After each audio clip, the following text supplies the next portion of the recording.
Pandemi COVID-19 yang kini masih bergulir menjadi medan perang bagi tenaga medis tak terkecuali perawat. Namun di balik semangat yang mereka tunjukkan tersimpan kekhawatiran besar karena rentan tertular. Pasalnya tak mudah bagi mereka dalam menangani pasien COVID-19, mengingat virus COVID-19 memiliki penularan yang tinggi dan tak terkendali. Sejumlah perawat di Kota Bandung membagikan pengalamannya saat menangani pasien COVID-19. Berusaha menjaga bagaimana supaya keluarga di rumah tidak terkena, tetapi ternyata yang namanya penyebaran COVID itu bisa cepat dan kita kadang tidak tahu tertular dari mana dan ketularan oleh siapa gitu. Triliana Purwadesi Yuliar, perempuan asal Ciamis, Jawa Barat ini sudah 16 tahun bekerja di Rumah Sakit Hasan Sadikin, RSHS, sebagai perawat pasien anak di ruang penyakit dalam dan infeksi.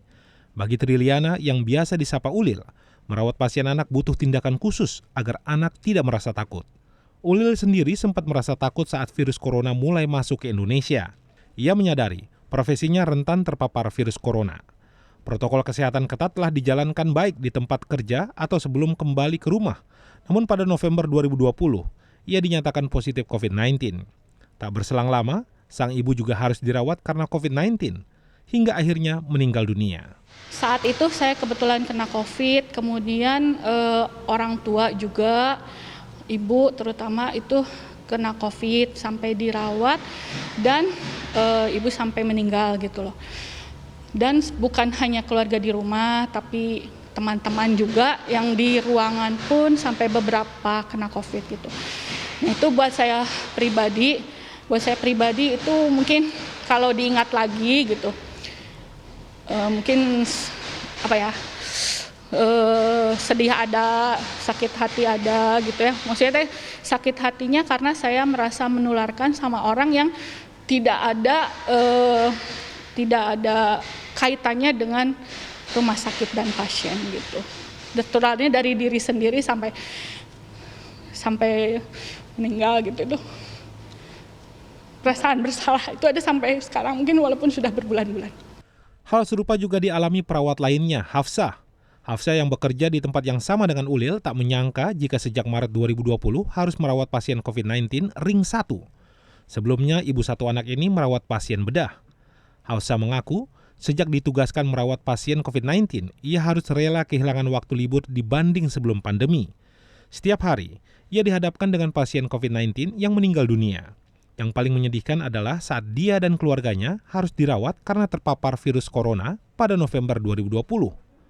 Sejak saat itu ia merasa bersalah telah membawa virus ke rumah. Itu saya nggak percaya, pastilah denial dan lain sebagainya. Kok bisa saya kena padahal saya sudah protokol kesehatannya sudah sangat ketat dan lain sebagainya. Itu yang saya rasakan. Sampai akhirnya saya masuk rumah sakit sih, karena kan saya ada komorbid asma ya. Dan saya mengalami sesak, saya masuk ke ruangan, dirawat. Di ruangan pun saya tidak bisa berpikir tenang karena ternyata keluarga saya semuanya kena. Semua sekeluarga sampai anak saya yang kecil pun kena, kami sekeluarga kena semuanya. Dan dari 7 anggota keluarga, 4-4-nya semuanya masuk rumah sakit. Aduh, itu udah tambah. Saya yang bawa COVID itu ke rumah kan. Saya nggak tahu nih rasanya, gimana saya bisa hidup kalau ternyata salah satu dari mereka nggak bisa balik gitu, karena COVID ini kan. Pengalaman berhadapan dengan pasien COVID-19 ternyata tidak hanya dirasakan oleh para perawat di rumah sakit, tapi juga di instansi lain. Salah satunya Nurul Utami, perawat sekaligus anggota tim relawan gugus tugas PMI Kota Bandung. Nurul yang kini masih duduk di semester 6 jurusan keperawatan mengaku sudah sekitar 1 tahun bergabung menjadi relawan.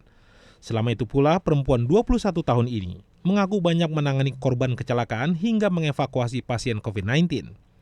Tak mengherankan jika dalam dirinya muncul kekhawatiran terpapar COVID-19. Terlebih sejak pandemi, aktivitasnya itu tidak disetujui orang tuanya. Saya merasa khawatir tetap sampai sekarang juga, karena kan kita setiap turun untuk ke lapangan, kita tuh bertemu dengan berbagai macam orang, dengan berbagai macam kondisi, dan kita nggak tahu mereka itu sebenarnya bakal bisa menularkan COVID ke kita atau enggak. Itu menjadi suatu kekhawatiran buat kita gitu, apalagi walaupun kita menggunakan APD yang lengkap, tapi tetap aja rasa khawatir tetap ada. Perjuangan para perawat dalam melawan COVID-19 belum berakhir. Mereka yang berada di garda terdepan rela mengorbankan waktu, pikiran, tenaga, dan nyawa demi menyelamatkan pasien. Di sisi lain, para perawat tak jarang kerap dikaitkan dengan stigma negatif bahwa mereka adalah pembawa virus. Data dari Persatuan Perawat Nasional Indonesia (PPNI) menyebut, sejak Maret hingga Desember 2020, total 171 perawat meninggal akibat terinfeksi COVID-19. Ziyul Haq, Rizky Rahadian, Bandung, Jawa Barat.